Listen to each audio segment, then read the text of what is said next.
Сегодня мы приготовим шампиньоны маринованные за 5 минут. Подготовим маринад.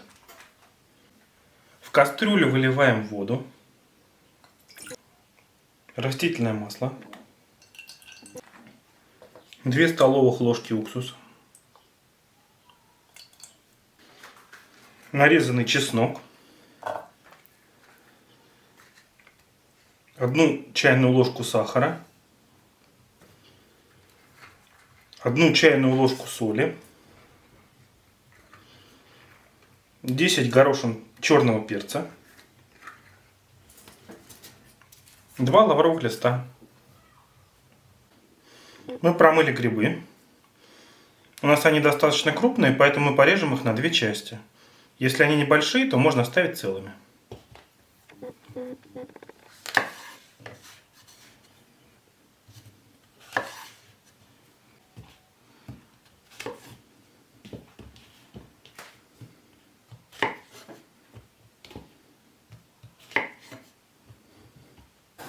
Нарезанные грибы выкладываем в кастрюлю с маринадом.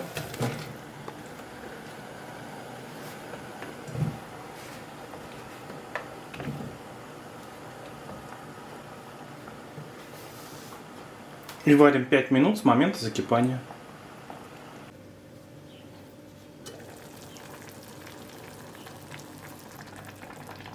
Прошло 5 минут.